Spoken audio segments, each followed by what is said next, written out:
Hello everyone, आप सभी का चीज़ी कोड में स्वागत है। तो आज के इस वीडियो में हम लोग इमेज अपलोड के बारे में बात करेंगे। देखिए कि रेट्रोफिट की मदद से हम लोग एक इमेज कैसे अपलोड करते हैं। तो शुरू करते हैं हमारा लेक्चर। तो इसके लिए मैंने एक एपीआई भी सेटअप करी है। एपीआई जो हमारी होस्टेड है यूरोकू पे, जो कि मैंने एक्सप्रेस.जेएस की मदद से बनाई है। तो उसके बारे में एंड में बात करेंगे। तो एक बार इसका डेमो देख लेते हैं हमारी एपीआई का। तो सीधा पोस्टमैन पे चलते हैं। तो हमारी एपीआई जो वो इस यूआरएल पे होस्टेड है और यहाँ पे मैंने अपने एंड पॉइंट का नाम दिया है सिंगल। सिंगल इसलिए नाम दिया क्योंकि हम लोग यहाँ से सिंगल इमेज अपलोड करने वाले हैं और यहाँ से हम लोग बॉडी पास करेंगे इसकी, जो भी हमारी रिक्वेस्ट की बॉडी होगी, क्योंकि हमारी पोस्ट रिक्वेस्ट है। तो यहाँ पे मैं एक बॉडी पास करूँगा जिसमें हमारी की जो होगी वो प्रोफाइल है और यहाँ से मैं एक सेलेक्ट कर सकता हूँ फाइल। यहाँ पे आप देख सकते हैं हमारे पास दो ऑप्शन आ रहे हैं, या तो आप टेक्स्ट वैल्यू सेलेक्ट कर सकते हैं या फाइल सेलेक्ट कर सकते हैं। तो यहाँ से मैंने फाइल सेलेक्ट किया है, तभी हमारे पास ये बटन आ रहा है यहाँ पे। तो अगर मैं यहाँ पे सेलेक्ट फाइल करता हूँ और इस वाली फाइल को यहाँ से सेलेक्ट कर लेते हैं, तो यहाँ पे मैं सेंड पे क्लिक करता हूँ। तो यहाँ पे आप आउटपुट देख सकते हैं, हमारी फाइल जो है वो सक्सेसफुली अपलोड हो चुकी है। तो हमारी फाइल का जो ओरिजिनल नेम है वो ये है और जो मैंने सर्वर पे अपलोड करी है उसका नाम ये है। मतलब मैंने जो सर्वर पे फाइल अपलोड करी है उसका नाम चेंज कर दिया है। तो इस तरीके से हमारे पास एक फ़ाइल अपलोड हो चुकी है इस अपलोड्स फोल्डर के अंदर। मतलब सर्वर के अंदर हमारे पास एक अपलोड्स नाम का फोल्डर है।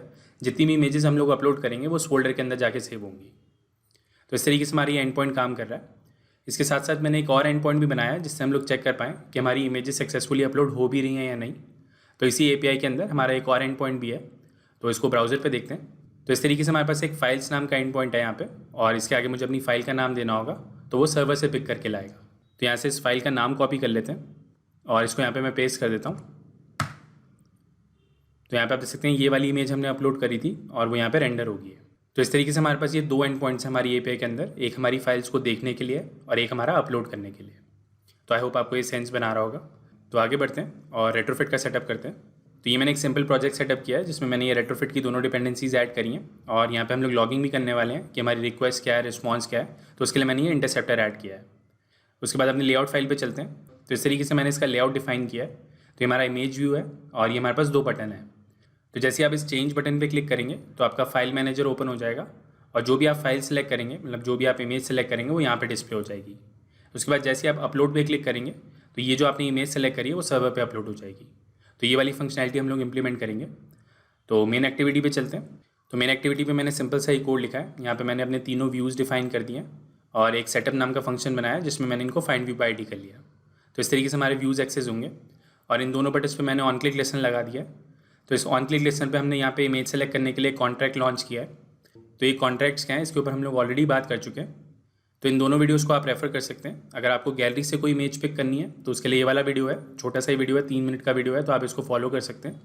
सिमिलरली कैमरे से अगर आपको कोई कैप्चर करनी है इमेज तो आप इस वाली वीडियो को रेफर कर सकते हैं। तो दोनों ही ऑप्शन है आपके पास, आप कोई भी तरीका अपना सकते हैं। हम लोग यहाँ पे गैलरी वाला ऑप्शन पिक कर रहे हैं। तो बेसिकली यहाँ पे हो क्या रहा है, जैसे आप इस चेंज बटन पे क्लिक करेंगे तो हम लोग एक कॉन्ट्रैक्ट लॉन्च कर रहे हैं। किस चीज़ का कॉन्ट्रैक्ट है ये, कि भैया मुझे कुछ कंटेंट चाहिए तो हमारे लिए गैलरी ओपन कर दो। तो ये वाला जो कॉन्ट्रैक्ट है हमारा, ये हमारे लिए गैलरी ओपन करता है। अब गैलरी में से हमें इमेजेस पिक करनी है। तो यहाँ पे मैंने इस तरीके से एक इनपुट दिया है इसको कि भैया मुझे इमेजेस सेलेक्ट करनी है, तो वो हमारे को इमेजेस दिखाएगा। अब जैसे यहाँ से यूज़र कोई इमेज सेलेक्ट करेगा उसको हम लोग अपने इमेज व्यू में शो कर देंगे। तो इस तरीके से हमारा ये सिंपल कोड है। तो इसको रन करके देखते हैं एक बारी। तो हमारी ऐप जो सक्सेसफुली रन हो चुकी है। अब जैसे मैं यहाँ पे चेंज पे क्लिक करूँगा तो यहाँ पे आप देख सकते हैं हमारे लिए गैलरी ओपन हो चुकी है और यहाँ पे मैं ये वाली इमेज सेलेक्ट कर लेता हूँ। तो यहाँ पे आप देख सकते हैं हमारी इमेज डिस्प्ले हो रही है। अब हम यहाँ पे लॉजिक लिखना है कि जैसे मैं यहाँ पे अपलोड पे क्लिक करूँ तो ये वाली जो इमेज है हमारी ये सर्वर पे अपलोड हो जाए। तो इसके लिए हम लोग रेट्रोफिट का यूज़ करेंगे। तो इन कॉन्ट्रैक्ट्स के बारे में अगर आपको ज़्यादा जानकारी चाहिए तो आप उन वाली वीडियोज़ को रेफर कर सकते हैं, वहाँ पर मैंने डिटेल में एक्सप्लेन किया है। तो आगे बढ़ते हैं और यहाँ पर एक इंटरफेस क्रिएट करते हैं। तो इसको मैं नाम देता हूँ अपलोड सर्विस और ये हमारा इंटरफेस होगा।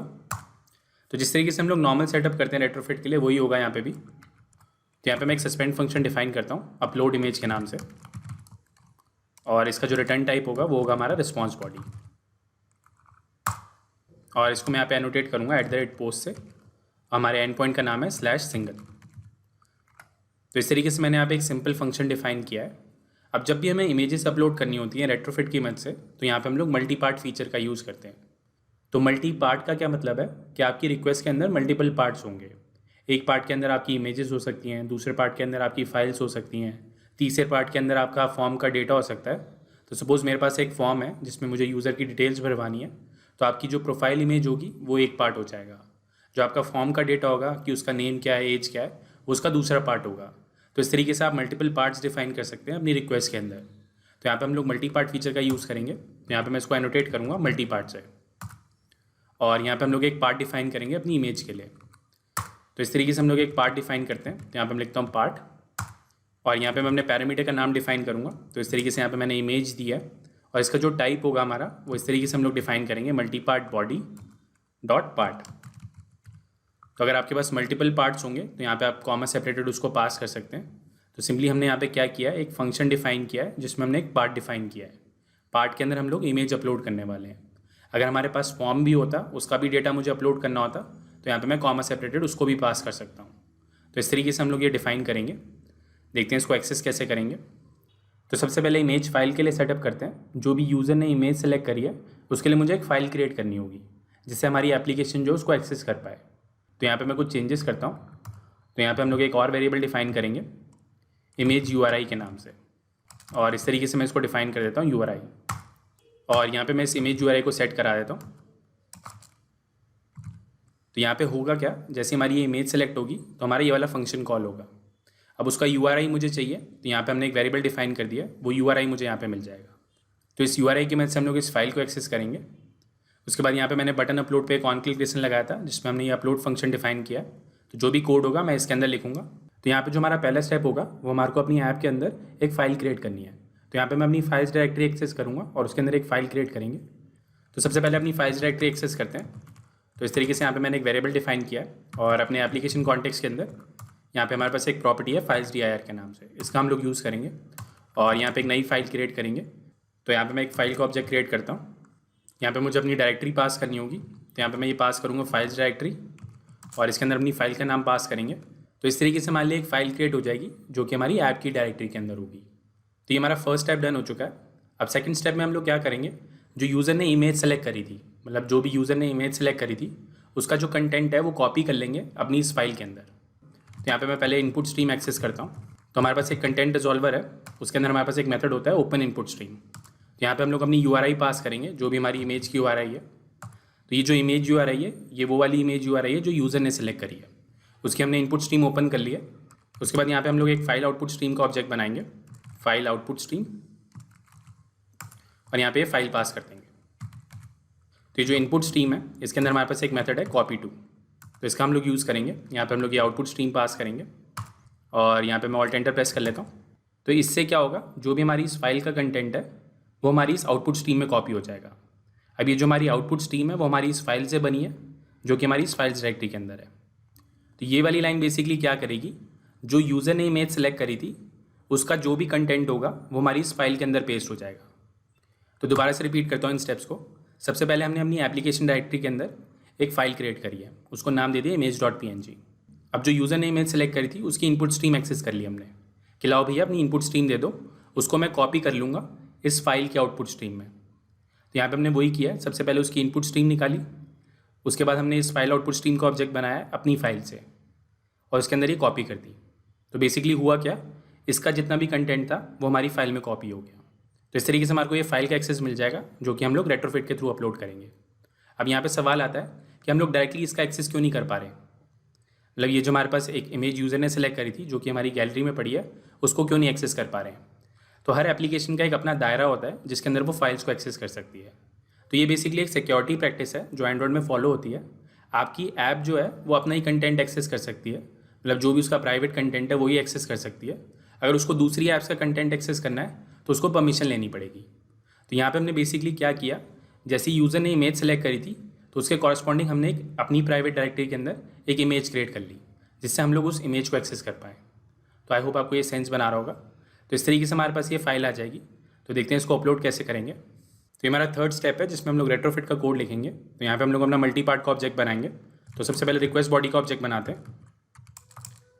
तो इस फाइल के अंदर ये हमारे पास एक एक्सटेंशन मेथड है, इसका हम लोग यूज़ करेंगे। तो इसके अंदर हम लोग एक कंटेंट टाइप पास करेंगे कि किस तरीके की फ़ाइल हम लोग अपलोड करने वाले हैं। तो यहाँ पे हम लोग इमेजेस करेंगे। तो इस तरीके से यहाँ पे मैं ये पास करूँगा, और यहाँ पे हमारे पास एक मेथड है टू मीडिया टाइप और नल, तो इसका हम लोग यूज़ करेंगे। तो इस तरीके से हमारे को रिक्वेस्ट बॉडी का ऑब्जेक्ट मिलेगा। अब इस रिक्वेस्ट बॉडी की मदद से हम लोग अपना मल्टी पार्ट बनाएंगे। तो यहाँ पे लिखता हूँ val part equal to multi part body dot part, और इसके अंदर हमारे पास एक मेथड है क्रिएट फॉर्म डेटा के नाम से, तो इसका हम लोग यूज़ करेंगे। तो हमारी फील्ड का नाम है प्रोफाइल, और यहाँ पे हमें एक फ़ाइल नेम पास करना है। तो यहाँ पे मैं लिखूँगा फाइल डॉट नेम, और यहाँ पे अपनी रिक्वेस्ट बॉडी पास कर देंगे। तो इस तरीके से हमारा ये पार्ट क्रिएट हो जाएगा। उसके बाद यहाँ पे मैं अपना रेट्रोफिट का ऑब्जेक्ट बनाता हूँ। तो जिस तरीके से हम लोग एक नॉर्मल रेट्रोफिट का ऑब्जेक्ट बनाते हैं उसी तरीके से बनाएंगे यहाँ पे। तो सेम वही स्टेप्स हैं। सबसे पहले रेट्रोफिट डॉट बिल्डर का यूज़ किया, उसमें ये बेस यूआरएल पास किया है जो कि हमारी एपीआई का यूआरएल है। उसके बाद मैंने अपनी कन्वर्टर फैक्ट्री ऐड करी है जिसमें हमने जीसन कन्वर्टर फैक्ट्री का यूज़ कर रहे हैं। उसके बाद इसको बिल्ड कर लिया। उसके बाद अपनी सर्विस के लिए ऑब्जेक्ट क्रिएट किया है। तो इस तरीके से हमारे को ये रेट्रोफिट का एक्सेस मिल जाएगा। तो इस रेट्रोफिट ऑब्जेक्ट के अंदर हमारे पास एक मेथड है अपलोड इमेज के नाम से, जिसमें हमें ये पार्ट का ऑब्जेक्ट पास करना है। यहाँ पे मैं पार्ट पास कर देता हूँ। अब ये हमारा सस्पेंड फंक्शन है, तो यहाँ पे मुझे को रूटीन लॉन्च करना होगा। तो अभी के लिए यहाँ पे इस तरीके से को रूटीन लॉन्च कर लेते हैं dispatches.io। तो इस तरीके से हमारा ये फंक्शन काम करेगा। तो यहाँ पे अपना रिस्पॉन्स लॉक करा लेते हैं। तो आई होप आपको ये सेंस बना रहा होगा। तो सिंपल ही स्टेप्स हैं। तो एक बार इसको रन करते हैं, देखते हैं क्या आउटपुट होता है। तो यहाँ पे मैं अपनी इमेज सेलेक्ट करता हूँ, यहाँ पे इस अपलोड पे क्लिक करते हैं। तो यहाँ पे एरर आ चुकी है, देखते हैं क्या एरर है। तो यहाँ पे मैंने इंटरनेट परमिशन ऐड नहीं किया, तो अपनी मैनिफेस्ट फाइल में जाते हैं और इंटरनेट परमिशन ऐड कर देते हैं। दोबारा रन करता हूँ इसको, दोबारा से इमेज सेलेक्ट करता हूँ, अपलोड पे क्लिक करता हूँ। तो यहाँ पे आप देख सकते हैं हमारा आउटपुट आ चुका है, बट इस आउटपुट से कुछ क्लियर नहीं हो रहा है कि किस तरीके की हमारी फ़ाइल क्रिएट हुई है, फ़ाइल का नाम क्या है। तो यहाँ पर कुछ चेंजेस करते हैं। तो वापस एक बार पोस्टमैन पे चलते हैं। इस रिस्पॉन्स को मैं यहाँ से कॉपी कर लेता हूँ। ये हमारा जेसन रिस्पॉन्स है, तो इसके कॉरस्पॉन्डिंग एक क्लास बनाते हैं जो कि हमारी मॉडल क्लास होगी। यहाँ पे इस रिस्पॉन्स को पेस्ट कर देता हूँ मैं, और यहाँ पे लिखते हैं इमेज रिस्पॉन्स। तो हमारे लिए एक डेटा क्लास क्रिएट हो चुकी है। तो इस तरीके से हमारे पास ये सारी प्रॉपर्टीज़ हैं जो कि हमारे रिस्पॉन्स में हमें मिलेंगी।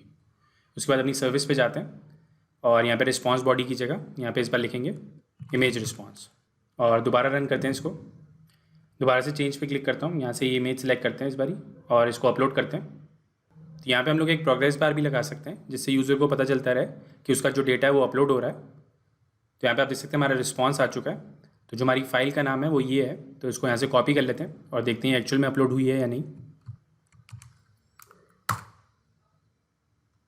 तो यहाँ पे आप देख सकते हैं हमारी फाइल जो है, जो हमने सेलेक्ट करी थी, वो अपलोड हो चुकी है। तो इस तरीके से हम लोग फाइल्स को अपलोड करते हैं रेट्रोफिट की मदद से। तो वापस एक बार कोड पे चलते हैं और कुछ और चेंजेस करते हैं उसमें। अब सपोज़ मैं यहाँ पे देखना चाहता हूँ कि हमारे रिक्वेस्ट वाले ऑब्जेक्ट में क्या क्या गया है, या हमारे पास जो रिस्पॉन्स आया उसमें क्या क्या आया है हमारे पास। तो उसके लिए हमारे पास इंटरसेप्टर्स होते हैं। मतलब रेट्रोफिट में हमारे पास एक इंटरसेप्टर्स का कॉन्सेप्ट है जो हमारी रिक्वेस्ट को इंटरसेप्ट करेगा, और जो भी मुझे लॉगिंग करानी है उसमें मैं लॉग करा पाऊँगा। तो इसके लिए यहाँ पे मैंने एक लाइब्रेरी भी ऐड करी थी। तो यहाँ पे आप देख सकते हैं हमने एक लॉगिन इंटरसेप्टर ऐड किया है, तो इसी का हम लोग यूज़ करेंगे। तो देखते हैं इसको कैसे लगाएंगे। तो वापस मेन एक्टिविटी पे चलते हैं और यहाँ पे एक इंटरसेप्टर का ऑब्जेक्ट बनाते हैं। तो यहाँ पे मैं लिखता हूँ val HTTP client okay HTTP client dot builder. तो इस HTTP क्लाइंट के अंदर हमारे पास एक मेथड है ऐड इंटरसेप्टर के नाम से, इसका हम लोग यूज़ करेंगे। और यहाँ पे इस HTTP लॉगिंग इंटरसेप्टर का यूज़ करेंगे। तो इस तरीके से हम लोग इस इंटरसेप्टर का ऑब्जेक्ट क्रिएट करते हैं। अब इस इंटरसेप्टर में हमें बताना पड़ता है कि इसका लेवल क्या होने वाला है, मतलब किस लेवल की आपको इन्फॉर्मेशन चाहिए। आपको हेडर्स ही चाहिए, आपको बॉडी भी चाहिए, तो वो लेवल हमें यहाँ पे सेट करना होता है। तो यहाँ पे मैं इसका लेवल सेट कर देता हूँ कि हमें उसकी बॉडी देखनी है। तो यहाँ पे हमारे पास एक प्रॉपर्टी है लेवल के नाम से, और यहाँ पे हम लोग इसका लेवल सेट कर देंगे। तो यहाँ पे आप देख सकते हैं हमारे पास ये 4 लेवल्स हैं, इसी के बेसिस पे हमारी इन्फॉर्मेशन लॉग होगी। तो यहाँ पे मैं बॉडी सेलेक्ट कर लेता हूँ। तो इस तरीके से हमने ये HTTP क्लाइंट क्रिएट किया है, और यहाँ पे मैं इस HTTP क्लाइंट को कॉल कर देता हूँ HTTP क्लाइंट डॉट बिल्ड। तो इस तरीके से हमारा ये लॉगर यूज़ होने लग जाएगा। तो इसको रन करते हैं, देखते हैं क्या बिहेवियर होता है। तो यहाँ पे इमेज सेलेक्ट कर लेते हैं, फिर से यहाँ पे इस बार ये वाली इमेज सेलेक्ट कर लेते हैं और इसको क्लियर कर लेते हैं एक बारी, और यहाँ पे मैं अपलोड पे क्लिक करता हूँ। तो यहाँ पे आप देख सकते हैं हमारी जो रिक्वेस्ट है वो यहाँ पे डिस्प्ले हो रही है। जितना भी हमारा रिक्वेस्ट का डेटा है, मतलब ये हमारा इमेज का डेटा है जो हमारा अपलोड हुआ है, वो यहाँ पे लॉग हो चुका है। सिमिलरली जैसे हमारे पास यहाँ से रिस्पॉन्स आया, तो यहाँ पे आप देख सकते हैं ये हमारा HTTP रिस्पॉन्स है जो कि सर्वर से आ रहा है, और हमारी इमेज का जो नाम है वो ये है, मतलब जो हमारी इमेज अपलोड हुई है उसका नाम ये है। तो इसको यहाँ से कॉपी कर लेते हैं और देखते हैं ये अपलोड हुई है कि नहीं। तो यहाँ पे मैं इसको पेस्ट कर देता हूँ। तो यहाँ पे आप देख सकते हैं हमारी इमेज जो वो सक्सेसफुली अपलोड हो चुकी है। तो आई होप आपको ये क्लियर हो रहा होगा कि इस तरीके से हमारा ये कोड चल रहा है। तो ये था हमारा एंड्रॉयड वाला पोर्शन। अगर आप जानना चाहते हो कि बैकएंड पे कैसे API लिखी हुई है, तो उसका एक बार कोड देख लेते हैं। तो सिंपल कॉन्सेप्ट है, यहाँ पे मैंने 2 चीज़ों का यूज़ किया है मेनली। एक मैंने मल्टर का यूज़ किया और यहाँ पे मैंने Express.js का यूज़ किया। तो सिंपली यहाँ पे एक index.js फाइल है, यहाँ पे मैंने अपना Express का एक सर्वर बनाया, इस तरीके से उसको इस पोर्ट पे रन कर दिया।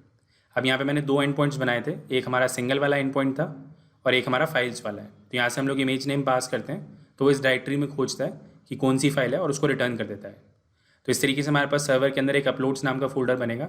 जो भी मैं इमेजेस अपलोड कर रहा हूँ वो यहाँ पे आती रहेंगी, मतलब हमारे सर्वर पे जाती रहेंगी। तो यही कोड मैंने अपना Heroku पे डिप्लॉय किया है।